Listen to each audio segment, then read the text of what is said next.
तो आज की क्लास में बहुत बहुत वेलकम है आप सभी लोगों का, जितने भी लोग ये क्लास आज अटेंड कर रहे हैं। So thank you so much for joining again. ठीक है, आज के वीडियो में हम लोग बात करने वाले हैं, आज की क्लास में हम लोग डिस्कस करने वाले हैं प्लानिंग एंड बजटिंग का प्रोसेस। ठीक है, ये क्लास बहुत ज़्यादा इंपॉर्टेंट है। इस क्लास के अंदर जो मैं टॉपिक आज डिस्कस करने वाला हूँ ना, वो बहुत ज़्यादा ज़रूरी है आपके एग्जाम के पॉइंट ऑफ व्यू से, तो इसको बहुत अच्छे से समझिएगा भी और इसको आपको प्रिपेयर भी करना है।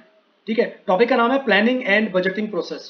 देखो, प्लानिंग एक ऐसा शब्द है जो हर बिजनेस का पार्ट है, बल्कि मुझे यूं कहना चाहिए कि हमारी जिंदगी का भी बहुत अहम हिस्सा होता है planning as well as budgeting. हम सब लोग अपने घर में भी ना बजट प्रिपेयर करते हैं कि यार अगले महीने ना इतने पैसे आएंगे और इतने पैसे हम इन इन जगहों पर खर्चा करने वाले हैं। तो बड़ा सिंपल सा फंडा है, प्लानिंग और बजटिंग का प्रोसेस हर ऑर्गेनाइजेशन में बहुत ज्यादा इंपॉर्टेंट है। ऑर्गेनाइजेशन का फ्रेमवर्क प्रिपेयर करने में मदद करता है कंपनी की। ठीक है, और जिस ऑर्गेनाइजेशन के अंदर प्लानिंग एंड बजटिंग को बहुत बढ़िया तरीके से किया जाता है, वो ऑर्गेनाइजेशन इफेक्टिवली एंड एफिशिएंटली काम कर पाती है।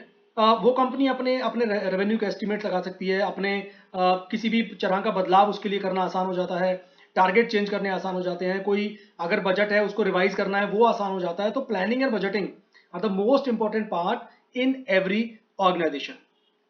उसके बाद देखते हैं कि अब एक कंपनी के अंदर क्या एक ही डिपार्टमेंट होता है? नहीं, एक ऑर्गेनाइजेशन के अंदर तो बहुत तरह के और बहुत सारे डिपार्टमेंट्स होते हैं। So every department prepares budget for its own. Her department अपना अपना एक बजट प्रिपेयर करता है। और बिकॉज आज की डेट में क्या है, आज की डेट में सभी लोग वर्ल्ड वाइड बिजनेस करते हैं, यानी कि आपके डिपार्टमेंट के लोग चाहे दुनिया में कहीं भी बैठे हों, वो आपस में इंटरेक्ट कर सकते हैं, अपना बिजनेस आइडिया शेयर कर सकते हैं, बजट शेयर कर सकते हैं, उसको रिव्यू कर सकते हैं because of digitalization, specially after coming up of the Zoom. It is very much possible कि आपकी टीम कहीं भी बैठी हो वर्ल्ड में, आप उनसे कनेक्ट कर सकते हैं। किसी भी तरह का चेंजेस अगर आपको अपने बिजनेस के अंदर इंट्रोड्यूस करना है, आपको अपना कैपिटल में चेंजेस करने हैं, आपको स्टाफिंग का मेथड चेंज करना है, रिक्रूटमेंट का प्रोसेस चेंज करना है, आपको अपना मार्केटिंग का तरीका बदलना है, anything anything can be changed by using certain model, certain techniques.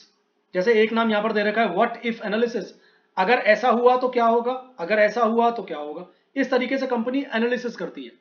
और खास बात और क्या होगी आजकल, बजाय इसके कि आप कि भाई एक बार हम सिर्फ एक साल में एक बार में रिव्यू करेंगे, ऐसा नहीं है।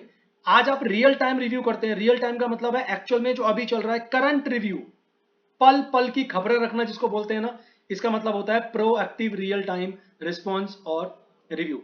अब बजटिंग एंड प्लानिंग हमारी ऑर्गेनाइजेशन के अंदर क्या क्या फायदे देने वाले हैं? देखो, बहुत सारे बेनिफिट्स होंगे बजट एंड प्लानिंग की वजह से। सबसे पहला है कि आपको ऑब्जेक्टिव सेट करने में हेल्प मिलेगी, आप अपने स्ट्रेटेजिक ऑब्जेक्टिव्स बना सकते हो। आप अपने डाटा को, जो कि हिस्टोरिकल है या जो करंट डाटा है, उसको आप इजीली एग्जामिन कर सकते हो, उसे चेक कर सकते हो। बॉटम अप बजट बन सकते हैं। बॉटम अप बजट का मतलब होता है कि जो नीचे लेवल के, यानी कि जो लोअर लेवल के एम्प्लॉइज हैं, उन्होंने एक बजट प्रिपेयर किया और उस बजट को ऊपर वाले मैनेजमेंट के लोगों को भेजा अप्रूवल के लिए। इसको बोलते हैं बॉटम अप बजट। ठीक है, बिजनेस में किसी भी तरह के फाइनेंशियल चेंजेस आपको इंट्रोड्यूस करने हैं, वो आप इजीली इंट्रोड्यूस कर सकते हैं। फाइनेंशियल रिपोर्टिंग इंट्रोड्यूस कर सकते हैं। फोरकास्टिंग को बिजनेस में बहुत इजीली तरीके से किया जा सकता है। तो ये बहुत सारे फायदे हैं जो बजटिंग एंड प्लानिंग में एक ऑर्गेनाइजेशन को होते हैं। एक और बेनिफिट जो कि प्लानिंग एंड बजटिंग के कंपनी को देते हैं, कंपनीज के अंदर ना बहुत सारी टेबल्स प्रिपेयर होती हैं, बट ओरिजिनल टेबल में डाटा डालने से पहले ना एक ड्राफ्ट टेबल प्रिपेयर की जाती है। अब उस ड्राफ्ट टेबल के अंदर आपने जो डाटा डाल दिया, उसको आपको पहले रिव्यू करना है, उसको चेक करना है, उसको एनालाइज करना है, उसको स्क्रूटनाइज करना है। भाई ऐसा थोड़ी है कि ओरिजिनल आपने टेबल बना दी, उसके बाद आप सोच रहे हो मैंने क्या क्या गलती कर दी। आपको पहले ड्राफ्ट तैयार करके उसके अंदर चेंजेस करने आसान हो जाते हैं जब प्लानिंग एंड बजटिंग आपने करा होता है। वहां पर आपका टाइमिंग भी सेव होता है बहुत सारा, और आपकी कॉस्टिंग भी बच जाती है। ठीक है, और बेसिकली प्लानिंग एंड बजटिंग हम कितने अच्छे तरीके से कर पाएंगे, वो इस बात पर डिपेंड करता है कि आप प्लानिंग एंड बजटिंग के टूल्स को कितना जानते हैं, कितना समझते हैं, आप उनकी प्रैक्टिकल इंप्लीमेंटेशन को कितना अच्छे से जानते हैं। Then only planning and budgeting आपके लिए फ्रूटफुल रहने वाली है। देखिए, प्लानिंग एंड बजटिंग का एक बहुत प्यारा सा प्रोसेस है, बहुत आसान सा प्रोसेस है। इस डायग्राम के थ्रू उसको समझते हैं। सबसे पहले आप बजट के ऑब्जेक्टिव बनाते हैं, उसके बाद आप डाटा को एक्सेस करते हैं, वो हिस्टोरिकल भी हो सकता है, वो करंट का भी डाटा हो सकता है। फिर आप एक बेस बजट प्रिपेयर करते हैं, फिर उस डाटा के बेसिस पर आप एक प्रॉपर बजट प्रिपेयर करते हैं। देन बजट प्रिपेयर कर कर उसको रिव्यू करते हैं। अगर उसमें कुछ कमी लगती है तो फिर बजट को वापस से रिफाइन करते हैं, है ना, रिफाइन योर बजट। बट अगर रिव्यू करने के बाद सब कुछ ठीक ठाक रहता है, then post and report your results and finally monitor progress and amend. तब आपने बजट जब इंप्लीमेंट कर दिया उसको आप मॉनिटर करेंगे, उसमें चेंजेस आप देखते रहेंगे कैसा वो काम कर रहा है, किसी अमेंडमेंट की जरूरत है तो आप उसमें कर लेंगे, and again you go back to the same process of defining your budget objective. तो इस तरीके से हमारा प्लानिंग एंड बजटिंग का प्रोसेस लगातार चलता रहता है। अब देखिए नेक्स्ट टॉपिक आता है हमारा budget deficit and budget surplus. This topic is very very simple but बहुत इंपॉर्टेंट है एग्जामिनेशन पॉइंट ऑफ व्यू से। ठीक है, देखिए बजट डेफिसिट का मतलब होता है जब गवर्नमेंट के जो एक्सपेंडिचर है ना वो बहुत ज्यादा हो गए हैं, बट गवर्नमेंट की जो इनकम है, गवर्नमेंट का जो रेवेन्यू है वो बहुत कम है। इसका मतलब क्या हुआ, ये गवर्नमेंट के ऊपर एक बहुत बड़ा बर्डन क्रिएट करने वाले हैं। इसकी वजह से गवर्नमेंट का नेशनल बजट इंपैक्ट होगा, गवर्नमेंट के नेशनल डेब्ट पे इंपैक्ट आएगा, कंपनी के जो टोटल एनुअल बजट डेफिसिट होते हैं, इनफैक्ट कंपनी हो चाहे वो गवर्नमेंट हो, दोनों में अगर बजट डेफिसिट है तो एक प्रॉब्लम की बात है। बजट की वजह से कंपनी को या गवर्नमेंट को लॉस हो सकता है बहुत सारा। ठीक है, उसके अलावा अब कंपनी हो चाहे कोई इंडिविजुअल हो चाहे कोई बिजनेस हो, अगर बजट डेफिसिट है ना तो वो कुछ ना कुछ ऐसा करते हैं ताकि वो ना डेफिसिट ठीक करने की कोशिश करते हैं। ठीक है, अब एक आम इंसान है, उसके अगर खर्चे बहुत ज्यादा हैं समझिए और उसका जो इनकम है वो कम है, अब उसके पास दो ही तरीके हैं तो चीजें ठीक करने के, भाई या तो additional source of income create कर ले अपनी, है ना, मतलब अपनी इनकम बढ़ा ले, या वो क्या करे भाई अपने खर्चे कंट्रोल कर ले। सेम चीज कंपनीज और गवर्नमेंट को भी करनी पड़ती है, या तो अपने एक्सपेंडिचर को कंट्रोल करिए या अपनी इनकम को बढ़ाने की कोशिश करिए। यही दो तरीके हैं बजट डेफिसिट को ठीक करने के। उसके अलावा हम कभी कभी क्या करते हैं, इनफैक्ट गवर्नमेंट भी ये काम बहुत सारा करती है, वो क्या करते हैं, वो ना पैसा बोरो कर लेते हैं उस बजट डेफिसिट को ठीक करने के लिए। अब आप सोचो पहले ही आप प्रॉब्लम में हो, आपने उधार भी ले लिया, अब उससे क्या होगा भाई, आपके ऊपर इंस्टॉलमेंट भरने का बर्डन बढ़ गया, आपके ऊपर इंटरेस्ट भरने का बर्डन बढ़ गया। ठीक है, इससे क्या होगा, आपका जो अगले साल का रेवेन्यू है ना वो भी इंपैक्ट होगा। जबकि अगर एक गवर्नमेंट में या एक कंपनी के अंदर बजट सरप्लस हो जाता है, बजट सरप्लस का मतलब होता है आपका जो पैसा आ रहा है, मतलब जो आपका रेवेन्यू है, आपकी जो इनकम है वो तो बहुत ज्यादा है, मगर आपके जो खर्चे हैं वो बहुत कम है, अब ये बजट सरप्लस है। तो बजट सरप्लस में कोई दिक्कत वाली चीज नहीं है, यानी कि आपके पास एक्स्ट्रा पैसा है जो आप बहुत सारी चीजों के लिए इस्तेमाल कर सकते हो। ठीक है, तो बजट का एक थर्ड कैटेगरी और होती है जिसको बोलते हैं बैलेंस्ड बजट। अब बैलेंस क्या होगा, जब भाई आपका खर्चा और आपकी इनकम बराबर हो। मैं इसको और एक भाषा में ये बोल सकता हूं कि when the inflows and outflows are equal then the budget is called balanced budget. ठीक है, चलिए कुछ और पॉइंट्स हैं बजट डेफिसिट के बारे में। बजट डेफिसिट का मतलब खर्चे ज्यादा इनकम कम, पहला point is very very simple. Budget surplus का मतलब आपकी इनकम ज्यादा है और आपके खर्चे या आपके एक्सपेंसेस कम है। बजट डेफिसिट कहाँ हो सकता है भाई, किसी इंडिविजुअल में हो सकता है, यानी कि आप और मेरे साथ भी बजट डेफिसिट हो सकता है, किसी बिजनेस के साथ हो सकता है, या गवर्नमेंट भी बजट डेफिसिट फेस करती है। अब इसमें प्रॉब्लम क्या आती है, जो कम कमाने वाले होते हैं ना वो ज्यादा प्रॉब्लम में रहते हैं बजाय इसके कि जो ज्यादा कमाने वाले हैं। ठीक है, गवर्नमेंट क्या करती है, अपने खर्चे बढ़ा रखे हैं, उसने किस चीज पर बढ़ा रखे हैं, फॉर एग्जाम्पल रेलवे के ऊपर ज्यादा खर्चा हो रहा है, मेडिक्लेम या लोगों को मेडिकल फैसिलिटीज देने में ज्यादा खर्चा हो रहा है, मिलिट्री के ऊपर बहुत ज्यादा खर्चा हो रहा है। ठीक है, उसके अलावा गवर्नमेंट क्या करती है, government subsidies to some businesses are increased, कुछ बिजनेसमैन को गवर्नमेंट सब्सिडी ऑफर करती है, वो बढ़ा दिया जाता है। ठीक है, तो इस तरह की प्रॉब्लम्स फेस करते हैं या इस तरह की डिटेल्स आती हैं बजट डेफिसिट के अंदर। उसके अलावा गवर्नमेंट के पास इनकम तो आ ही नहीं रही है, तो जो गवर्नमेंट का जीडीपी होता है, जो कंट्री का जीडीपी होता है ना, वो भी कम होने लगता है या वो भी कम होता है। तो बजट डेफिसिट अच्छी चीज नहीं है किसी भी गवर्नमेंट के लिए, ना किसी बिजनेसमैन के लिए, ना किसी इंडिविजुअल के लिए। उसके अलावा पता है बजट डेफिसिट से एक और प्रॉब्लम हो सकती है, इन्फ्लेशन क्रिएट हो सकता है जिसकी वजह से फर्दर रिस्क बढ़ेगा इकोनॉमी के अंदर। आपने कई बार नोटिस किया होगा कोई फ्रूट या वेजिटेबल बहुत ज्यादा महंगा हो जाता है, मतलब कि उसमें इन्फ्लेशन आ गया है, which is a problematic thing. अब आप सोचो अगर कोई भी फ्रूट वेजिटेबल है, फॉर एग्जाम्पल टमाटर की बात करें, अगर वो 150 रुपए किलो है तो कितने लोग खरीद पाएंगे, नहीं खरीद पाएंगे। बट अगर टमाटर का रेट महंगा लगातार चलता जा रहा है, इट्स अ प्रॉब्लम। एक दो दिन के लिए, 4 दिन के लिए होता है तो that's okay, but if the budget deficit is continuous in the government in an economy, it is not good for the economy. अब बजट डेफिसिट से क्या होता है देखिए, अब बजट डेफिसिट में गवर्नमेंट को यह समझ में आ गया भाई हमारे ना जो खर्चे हैं वो बहुत ज्यादा है और हमारी जो इनकम है कम है, तो गवर्नमेंट पता है क्या करेगी, गवर्नमेंट अपने खर्चे कम करने की कोशिश करेगी। किस पे कर सकती है भाई, जो आम इंसान को मेडिकल फैसिलिटीज देती है उनमें कमी करेगी, वेलफेयर के लिए जो भी प्रोग्राम्स लॉन्च करती है उसमें कमी करेगी। ठीक है, इंफ्रास्ट्रक्चर डेवलपमेंट वाले काम हो सकता है गवर्नमेंट बोले जी अभी एक काम करते हैं, रोक देते हैं, पैसा नहीं है हमारे पास, साथ ही साथ अब गवर्नमेंट और क्या कर सकती है, क्योंकि गवर्नमेंट को तो पैसा चाहिए, तो गवर्नमेंट क्या करेगी, टैक्सेस बढ़ा देगी। कहां पर फर्क पड़ेगा, आप पर और मुझ पर फर्क पड़ने वाला है। और सोचिए अगर बिजनेसमैन के ऊपर टैक्सेस बढ़ने लगे तो वो बेचारा क्या करेगा, वो सोचेगा यार अब मेरी इनकम तो रही नहीं है, इतना सारा पैसा तो मेरा टैक्स में चला जाता है, अगली फैक्ट्री नहीं खोलते हैं यार, नया बिजनेस नहीं शुरू करते हैं, यानी कि इन्वेस्टमेंट भी इकोनॉमी के अंदर रुकने लगती है। ठीक है, तो बजट डेफिसिट बेसिकली बहुत तरह की प्रॉब्लम्स अपने साथ लेकर आता है, इसीलिए बजट डेफिसिट को बोला जाता है अक्सर ये इन्फ्लेशनरी होता है, मतलब कि budget deficit will create lot of inflation in the economies which creates further problem for the government. यहां पर एक छोटा सा एग्जांपल दे रखा है, बेसिकली एग्जांपल के अंदर क्या बताया है कि एक लेडी है, उन्होंने कोई बिजनेस शुरू करा, सेकेंड ईयर में आते आते उनकी जो एक्सपेंसेस थे वो तो हो गए 5 लाख रुपए के, बट जो उनका रेवेन्यू जनरेट हुआ वो सिर्फ 2.5 लाख रुपए का हुआ। तो अल्टीमेटली उन्हें 2.5 लाख रुपए का डेफिसिट हो गया, या इसको बोल सकते हैं बजट डेफिसिट हो गया। ठीक है, अब जो बजट डेफिसिट होता है वो 3 तरह का होता है। ठीक है, सबसे पहले बात करते हैं फिस्कल डेफिसिट।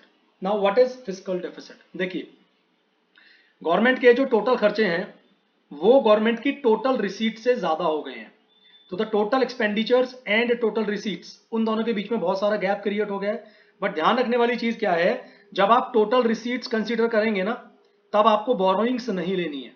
तो budget deficit sorry fiscal deficit is equal to total expenditure minus total receipts excluding borrowings. अब जब ऐसा फिस्कल डेफिसिट हो जाता है गवर्नमेंट में एक इकोनॉमी के अंदर, तो उसके क्या क्या कॉन्सिक्वेंसेज होते हैं। सबसे पहली चीज हो जाती है जी डेट ट्रैप। अमेरिका से लोन लिया, वो हम भर नहीं पा रहे हैं, अब अमेरिका प्रेशर डाल रहा है कि भैया मेरा तो लोन पे करिए आप। अब उस लोन को रीपे करने के लिए आपने जापान से लोन ले लिया, वहां का भी इंटरेस्ट नहीं भर पा रहे हैं, जापान से भी लोन ले लिया। अब आप जापान के लोन से क्या करते हैं, अमेरिका का लोन पे करते हैं, फिर जापान वाला बोलता है मेरा लोन पे करिए, फिर आप कहीं और से लोन ले लेते हैं। कहने का मतलब क्या हुआ, आप अगर अपने फिजिकल डेफिसिट को ठीक करने के लिए पैसा बोरो करते हैं तो वो बोरोइंग्स ना आपको एक जाल में, एक ट्रैप में फंसा देती है, क्योंकि आपका जो इंटरेस्ट का एक्सपेंडिचर है वो बढ़ता जाता है, जिसकी वजह से आपका रेवेन्यू डेफिसिट भी क्रिएट होता है। और मोरओवर इसकी वजह से क्या होता है, आपका जो डेट ट्रैप है, आप कहते हैं ना डेट में फंस के रह जाते हैं, आपको चार चार जगह से आपने लोन ले लिया, भरते रहिए उनको। तो सेम फेसेस द गवर्नमेंट के साथ भी इसी तरह की प्रॉब्लम आती है। ठीक है, उसके बाद बात करते हैं इन्फ्लेशन। अब गवर्नमेंट या आरबीआई क्या करती है, गवर्नमेंट बोलती है बेसिकली आरबीआई को कि जी हमें ना पैसे की जरूरत है। ठीक है, अब वो आरबीआई से पैसा बोरो कर लेती है। आरबीआई ने जैसे ही पैसा दिया गवर्नमेंट को और वो पैसा मार्केट में आया, पता क्या होने वाला है, इन्फ्लेशन क्रिएट हो जाएगा, यानी कि महंगाई बहुत ज्यादा बढ़ जाएगी। उसके अलावा जब आप लोन लेते हैं, थर्ड पॉइंट क्या बोलता है, फॉरेन डिपेंडेंस आपकी बढ़ जाती है, यानी कि आप क्या कर रहे हैं, you are taking loans from different nations. तो आपके ऊपर वो लोग इंटरफेयर भी करेंगे ना, आपके बिजनेस के अंदर, आपके गवर्नमेंट के अंदर, आपकी इकोनॉमी के अंदर वो इंटरफेरेंस करेंगे। तो वहां से क्या हो रहा है, बेसिकली आप और कंट्रीज के ऊपर डिपेंड हो गए हैं लोन लेने के लिए। चौथा पॉइंट आता है इसका, हैम्पर्स फ्यूचर ग्रोथ। 20 साल पहले जो लोन लिया था वो आज भी चल रहा है, यानी कि कंट्री के लिए डेवलप करना मुश्किल हो जाता है, बिकॉज पहले तो पुराने लोन की रिपेमेंट करनी है ना। तो जो फ्यूचर जनरेशन आती हैं उनके ऊपर पुराने लिए गए लोन का बर्डन आज भी चल रहा होता है, विच इज अ प्रॉब्लम। तो कंट्री की फ्यूचर में होने वाली ग्रोथ रुक जाती है। अब sources of financing fiscal deficit, यानी कि जब फिस्कल डेफिसिट है उसको ठीक कैसे करते हैं। पहला काम गवर्नमेंट करती है बोरो। दो तरीके हैं, एक होता है इंटरनल बोरोइंग, कहां से ले सकते हैं, पब्लिक से ले लिया, बैंक से ले लिया, आरबीआई से ले लिया। दूसरा होता है एक्सटर्नल बोरोइंग, कहां से ले सकते हैं भाई, किसी और कंट्री से ले लिया। बहुत सारे इंटरनेशनल इंस्टीट्यूशंस हैं, जैसे आईएमएफ है, वर्ल्ड बैंक है, आप वहां से पैसा बोरो कर सकते हैं। सेकंड काम जो इसको ठीक करने के लिए हो सकता है वो होता है डेफिसिट फाइनेंसिंग। डेफिसिट फाइनेंसिंग क्या होता है, नई करेंसी को प्रिंट करना। अब गवर्नमेंट बोलती है आरबीआई को कि जी हमें पैसे की सख्त जरूरत है, we are very short of money, हमारे एक्सपेंडिचर बहुत ज्यादा हो गए हैं, वी नीड मनी, तो RBI will print new notes. जैसे ही नए नोट मार्केट में आते हैं मनी सप्लाई बढ़ने लगती है। मनी सप्लाई जैसे बढ़ेगी, मतलब लोगों के हाथ में पैसा बहुत ज्यादा आ गया, उसकी वजह से वो अपनी डिमांड बढ़ा देते हैं। And as an economic student आपको पता होगा कि जैसे ही डिमांड बढ़ती है वैसे वैसे प्राइसेस बढ़ने शुरू हो जाते हैं, मतलब कि इन्फ्लेशन बढ़ना शुरू हो जाता है। तो कहने का मतलब यह है, डेफिसिट फाइनेंसिंग में cause inflationary trend in the economy. Deficit financing की वजह से इन्फ्लेशन इकोनॉमी के अंदर बहुत ज्यादा बढ़ने लगती है। ठीक है, अब हमारा सेकंड कैटेगरी आता है, उसको बोलते हैं रेवेन्यू डेफिसिट। अब यहां पर हमें क्या करना है, हमारे जो रेवेन्यू खर्चे हैं वो ज्यादा हैं हमारी रेवेन्यू रिसीट से। देखिए रेवेन्यू नेचर का रिसीट और एक्सपेंडिचर क्या होता है, बेसिकली रेवेन्यू वाली वो चीजें होती हैं जो डेली बेसिस पर होती हैं और जो बार बार होती रहती हैं आपके बिजनेस में। फॉर एग्जाम्पल एक कंपनी अपने एम्प्लॉयज को सैलरी पे करती है, रेगुलर जानी है salary, it's a revenue expenditure. ठीक है, गवर्नमेंट को जैसे टैक्स मिलता है, अब वो टैक्स जो है गवर्नमेंट को वो रेगुलर बेसिस पर मिलता रहता है, it is a revenue receipt. तो रेवेन्यू नेचर वाली चीजें बार बार होती हैं, रिकरिंग नेचर की होती हैं और उनसे एसेट या लायबिलिटी पर फर्क नहीं पड़ता है। तो अगर रेवेन्यू डेफिसिट है, इसका मतलब ये साफ क्लियर हो रहा है कि भाई गवर्नमेंट के जो रेवेन्यू वाले खर्चे हैं ना वो ज्यादा हो गए हैं, बट गवर्नमेंट की जो रेवेन्यू रिसीट है वो बहुत कम है। अब रेवेन्यू डेफिसिट से क्या होगा, देखिए पहली चीज ये दिखाता है कि proposed budget does not include governments regular and recurring expenses. यानी कि गवर्नमेंट ने जो भी बजट बनाया ना उसमें गवर्नमेंट ने अपने रेगुलर या रिकरिंग एक्सपेंडिचर के बारे में कोई बात ही नहीं करी है, ये पहली प्रॉब्लम है। दूसरी प्रॉब्लम रेवेन्यू डेफिसिट की, गवर्नमेंट क्या करेगी, एक सेक्टर का पैसा दूसरे सेक्टर में लगाएगी। जिस सेक्टर में पैसा लगना चाहिए था, क्योंकि इनकम तो वहीं से जनरेट हुई थी तो वहीं लगानी चाहिए थी, बट कहीं और का पैसा लेकर कहीं और के खर्चे पूरे करने के लिए गवर्नमेंट वो पैसे का इस्तेमाल करेगी, विच इज नॉट गुड।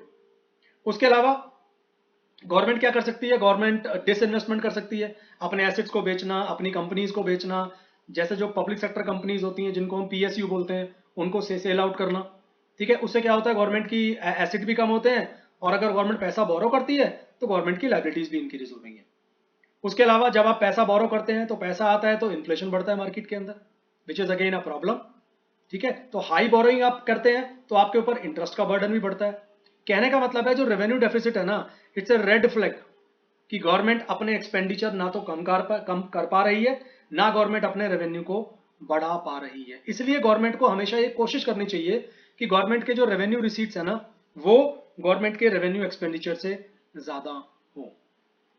ठीक है, उसके बाद बात करते हैं मेजर्स, गवर्नमेंट क्या कर सकती है इन चीजों को ठीक करने के लिए। देखिए पहला मेजर गवर्नमेंट जो ले सकती है वो ले सकती है भाई आपके जो गवर्नमेंट के टैक्स से रेवेन्यू आता है गवर्नमेंट के पास, उसके अलावा नॉन टैक्स से रेवेन्यू आता है। नॉन टैक्स क्या होता है, जैसे कि फाइन, फीस, पेनल्टी, है ना, इंटरेस्ट, डिविडेंड, प्रॉफिट, ये सब नॉन टैक्स की अर्निंग्स है जो गवर्नमेंट को आती है। तो गवर्नमेंट इन सबको बढ़ाएगी। या गवर्नमेंट क्या कर सकती है, गवर्नमेंट को अपने एक्सपेंडिचर को कंट्रोल करना चाहिए, उसे कम करना चाहिए। ठीक है, second point is corrective actions taken in response to such a government deficit. यानी कि करेक्टिव एक्शन गवर्नमेंट को लेने पड़ेंगे उस डेफिसिट को ठीक करने के लिए। गवर्नमेंट के जहां जहां अननेसेसरी एक्सपेंडिचर हो रहे हैं, जहां जहां नॉन डेवलपमेंट एक्सपेंडिचर हो रहे हैं, जहां जहां नॉन प्रोडक्टिव एक्सपेंडिचर है, उन्हें कम करना पड़ेगा। अब गवर्नमेंट और क्या करती है, इनकम टैक्स का स्लैब बढ़ा देती है। हाँ भाई, जब गवर्नमेंट के पास इनकम टैक्स ज्यादा आएगा तो गवर्नमेंट का रेवेन्यू बढ़ गया, तो आपका जो डेफिसिट है गवर्नमेंट का वो ठीक हो जाएगा। ठीक है, गवर्नमेंट फिर एक काम और कर सकती है, कुछ नए टैक्सेस इंट्रोड्यूस कर सकती है, जैसे इंपोर्ट ड्यूटी बढ़ा दी, कस्टम ड्यूटी बढ़ा दी। ठीक है, इस तरह के टैक्सेस इंक्लूड कर सकते हैं, टोल टैक्स बढ़ाया जा सकता है। There are so many examples जिनको गवर्नमेंट करती है जब गवर्नमेंट को ये वाली चीज ठीक करनी होती है। ठीक है, उसके अलावा लास्ट पॉइंट बोलता है to cover the deficit the government may choose to sell some of its holdings. मतलब गवर्नमेंट ने अगर किसी कंपनी में इन्वेस्टमेंट कर रखी है, गवर्नमेंट उसको बेच देगी, बिकॉज गवर्नमेंट को पैसा चाहिए। गवर्नमेंट की कोई खुद की कंपनी है जिसको हम पीएसयू के नाम से जानते हैं, पब्लिक सेक्टर अंडरटेकिंग, गवर्नमेंट उनको भी बेच सकती है क्योंकि गवर्नमेंट को फंड्स की सख्त जरूरत है। ठीक है, अब चलते हैं तीसरे पॉइंट पर। तीसरा डेफिसिट वो होता है प्राइमरी डेफिसिट। देखिए इसका मीनिंग समझते हैं पहले, पहली लाइन में, physical deficit of a specific year exclusive of interest payment on prior borrowings. समझिए गवर्नमेंट के पास अभी दो तरह के खर्चे हैं। पहला जो रेगुलर उसके खर्चे हैं वो पूरे करने हैं, दूसरी चीज जो पहले गवर्नमेंट ने पैसा बोरो किया हुआ है उस पर इंटरेस्ट भी तो पे करना है ना, यानी कि दोनों के लिए गवर्नमेंट को फंड्स की जरूरत है। अब बजट डेफिसिट मुझे क्या बताता है, budget deficit tend to show how much money the government needs to borrow including the cost of loan interest. Budget deficit ने मुझे ये बता दिया भाई मेरे पास ना तो अपने खर्चे पूरे करने के लिए पैसे हैं, ना मेरे पास पैसे हैं अपने इंटरेस्ट को पे करने के लिए। तो बजट डेफिसिट मुझे ये बता देगा मुझे इन दोनों चीजों के लिए पैसे की जरूरत पड़ रही है। ठीक है, अब गवर्नमेंट क्या करती है, गवर्नमेंट ना प्राइमरी डेफिसिट का इस्तेमाल करती है।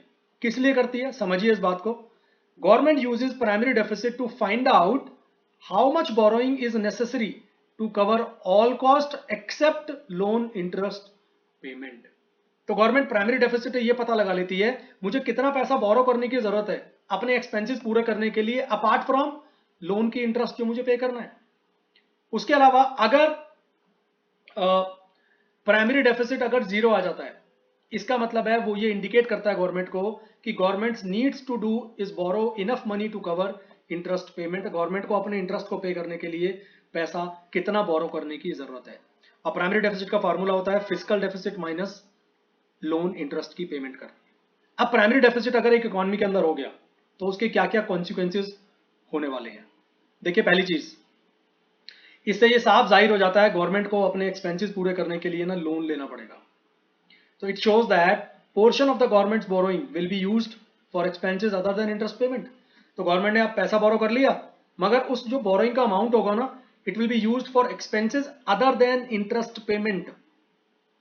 यानी कि इंटरेस्ट के अलावा जो खर्चे हैं, गवर्नमेंट अपना बोरो किया हुआ पैसा वहां भी इस्तेमाल करने वाली है। दूसरी चीज, the gap between primary and physical deficit, यानी कि जो प्राइमरी और फिजिकल के बीच में गैप है, क्योंकि प्राइमरी का फॉर्मूला क्या है, physical minus interest.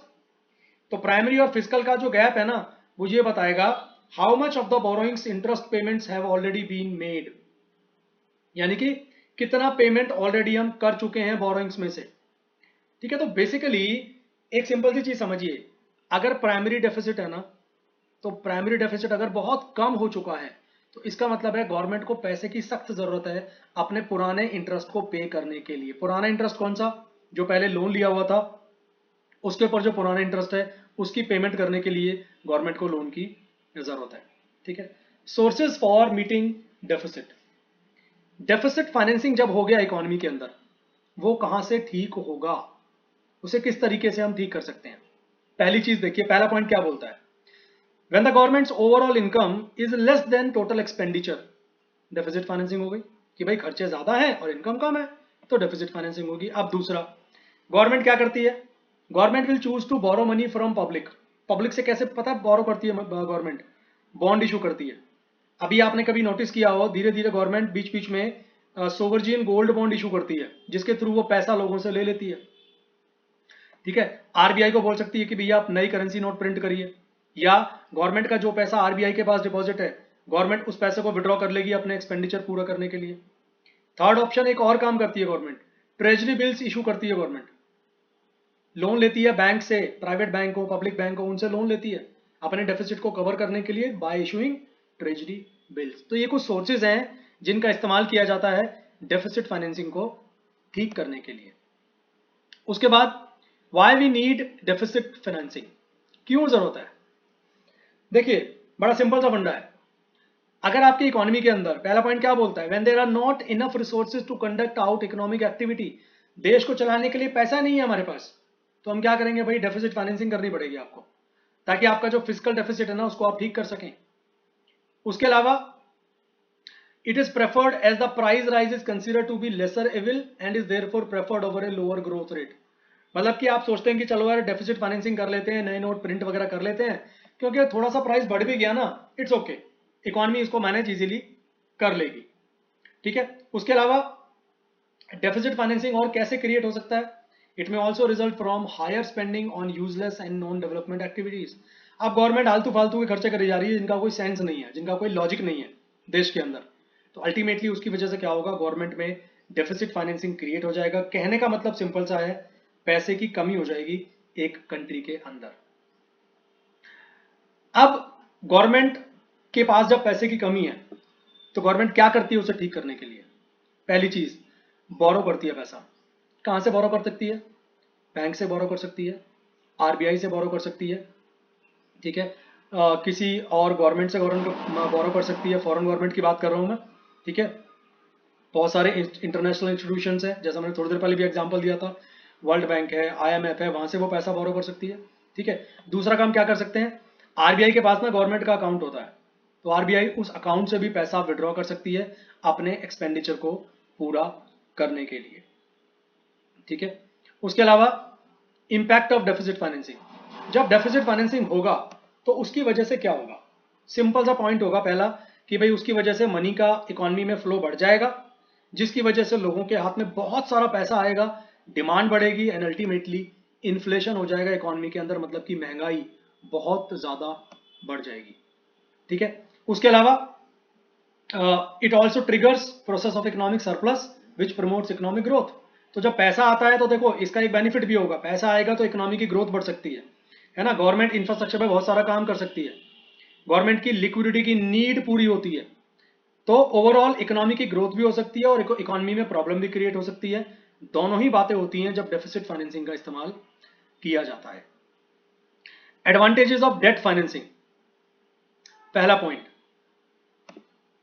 Taxpayers are not bothered by deficit financing because government borrows their surplus fund.